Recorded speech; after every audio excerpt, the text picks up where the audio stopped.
As a huge fan of LEGO Castle, anytime the company releases a medieval-related set, I think it's worth taking a look. And today, that is the Dungeons & Dragons Red Dragon's Tale, the new idea set coming from LEGO in April. Now this set will be retailing for $360 US and contains over 3,700 pieces. Now clearly, this set has a market. It's the Dungeons & Dragons community. But the greatest of LEGO sets have crossover appeal, kind of like the Friends Botanical Garden, one of those sets that a lot of people who weren't necessarily fans of LEGO Friends went out and picked up. So in this video, I'm going to analyze this set as a non-D&D fan, its pieces, the building techniques, even analyzing how it might fit in with recent LEGO Castle and Medieval sets to determine if this one has crossover appeal.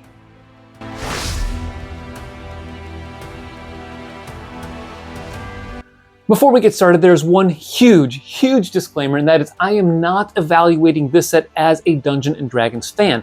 Rather, I am evaluating it as a LEGO fan who loves LEGO Castle and has been collecting LEGO Castle for over 35 years. So if I misspeak on something pertaining to the set, please forgive me if you are a Dungeons & Dragons fan. All right, let's get into the breakdown.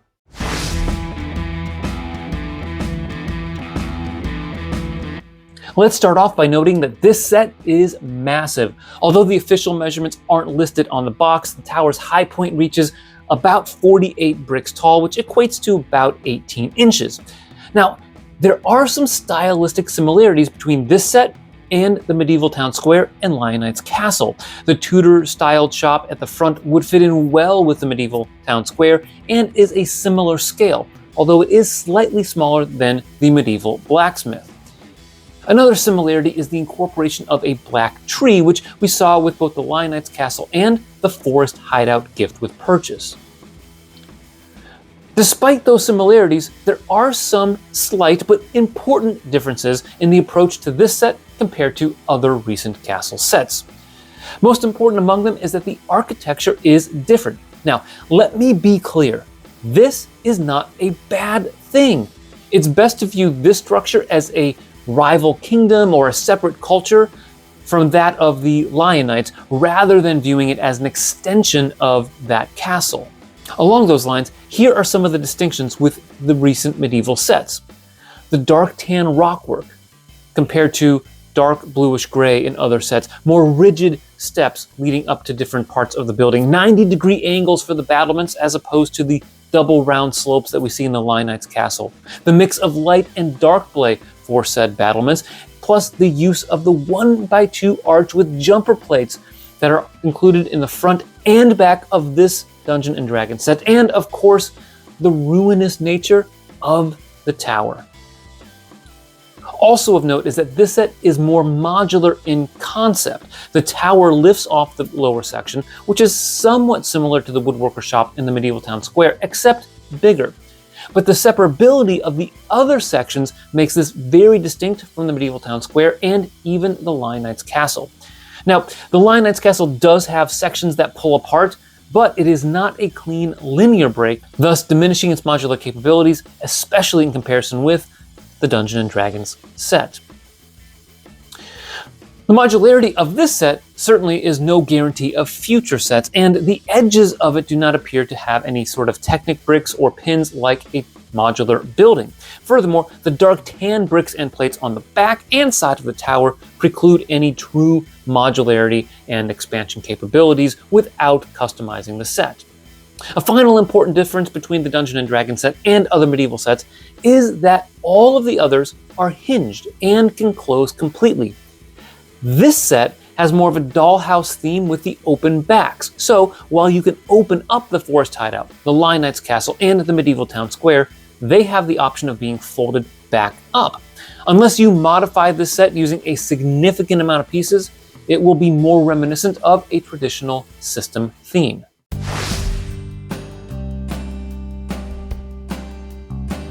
Now, as a castle and medieval set, there are some great pieces in this set that I'm especially excited to tell you about. The one that jumped out to me first is the 1x2 arch with jumper plate in light blay, which has only appeared so far in last year's Hogwarts Room of Requirement set.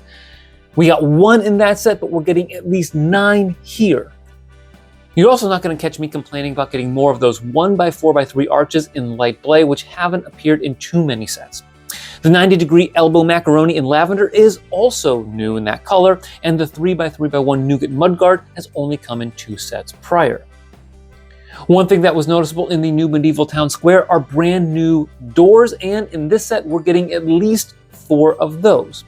I like that we get a bunch of the dark green fern pieces. Now, I understand that these aren't brand new pieces, but we are getting what looks to be close to 24 of them here, and those are always a welcome addition to my foliage collection.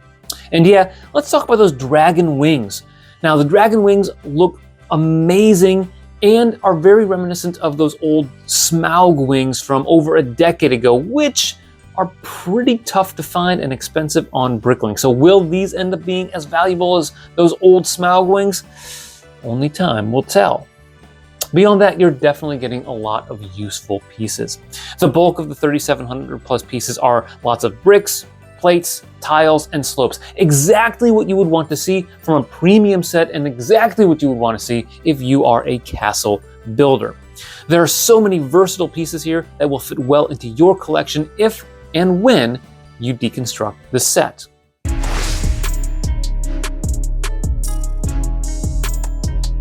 If I'm being honest, the building techniques used in the Red Dragon's Tail were not all that impressive on first glance, but as I studied the pictures more, I began to notice there are some really interesting subtle details sprinkled throughout the set, including plenty of snot techniques, some angles, and other advanced building techniques. Take, for example, the layering of plates to achieve the base, which is not as easy as it seems.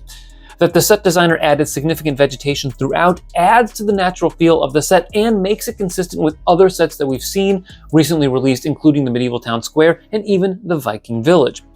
There are also multiple spots in this set with snot stairs, reminiscent of that back entry to the Lion Knight's castle. You can see some of that climbing up to this mushroom area as well as in the lower level and on this side right here. LEGO has definitely added more nuance to their stair builds, although this one does use some prefab stairs in some instances. More snot work can be seen in this window in the tower, which reminds me a bit of the original Disney castle as it uses these wedge slopes as a detailing piece. The use of those 1x1 snot bricks with studs on 2 sides to create the corner brickwork is nothing new, very much like the old assembly square modular building, but it's a solid choice and looks good here. But the Tudor building is fantastic. Look, I am a sucker for Tudor buildings. I love what we see in the Medieval Town Square and the Lion Knight's Castle. And here, there's a lot of fun elements to this. The purple and light blue from the roof really stand out, but check out these angles.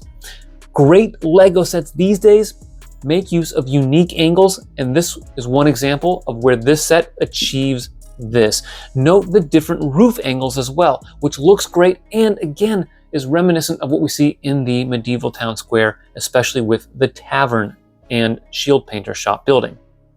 A second example of angles is the bridge over the mushroom area. So even though it's narrow, it's an effective way to add some texture, add some dimension to this set, and make a unique build part of it. The mini builds are also intriguing in terms of their details. Now, the dragon and other mini builds make use of a lot of snot techniques and promise to be very entertaining builds. Now, we don't build a whole lot of dragons in our household except for those old elves dragons. This is taking it to the next level, that we get 6 minifigs plus 2 skeletons in addition to those mini builds. Other people are going to have plenty to say about those minifigs, so I'm going to dive into my analysis of whether this set is worth it right now.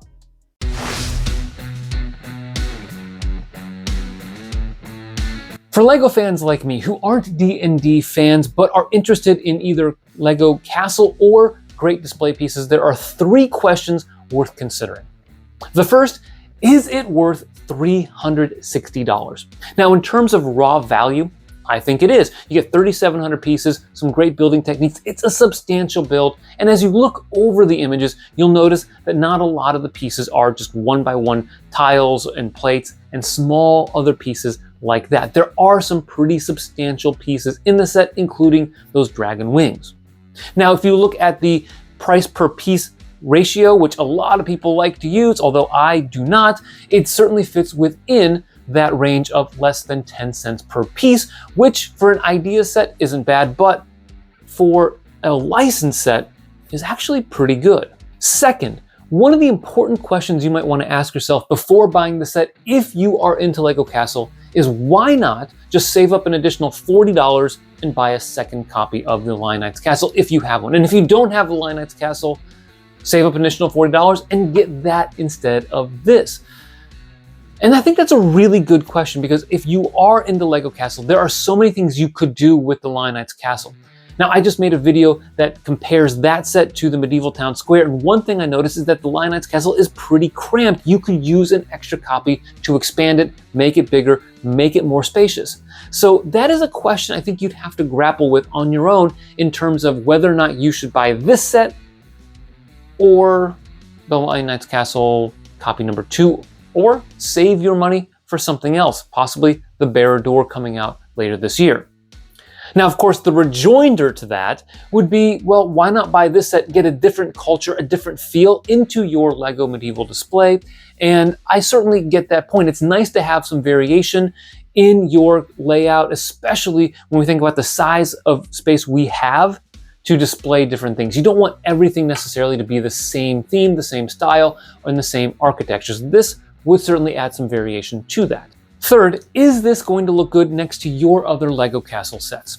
We just did a video that compared the new Medieval Town Square to the Lion Knights Castle, the Forest Hideout, and the Medieval Blacksmith Shop, and we found that the Medieval Blacksmith Shop is just a larger scale than the rest, but the other ones fit in, of course, pretty well. This set, I think, fits in well with those in terms of scale, but there is one huge difference you're going to want to think about before buying the set, and that is it does have the open back. It's got the dollhouse feel, very reminiscent of those old system sets in the 80s, 90s, and modern city sets today.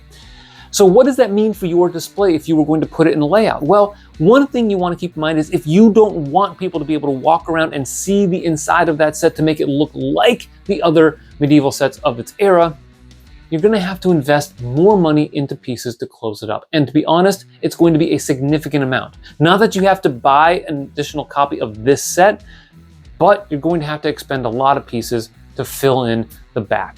And I think that makes it tough to recommend getting the set simply for display purposes in a massive layout. On a shelf, when all you can see is the front and maybe part of the sides, that's a different element.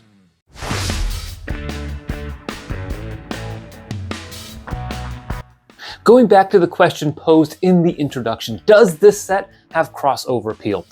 Well, I'm skeptical. Look, the reality is this set does not have the same wow factor as the Blacksmith Shop or even the Lion Knights Castle, or even for that matter, the Medieval Town Square.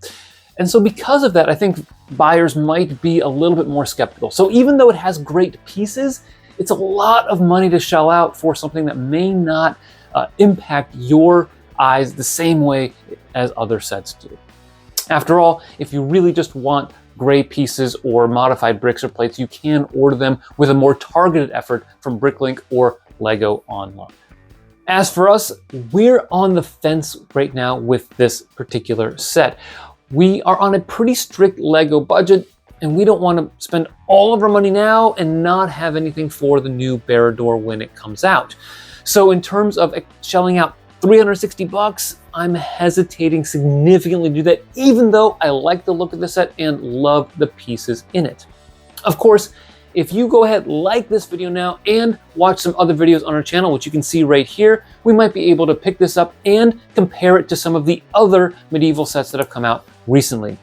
Thank you for watching, and always remember to keep building together.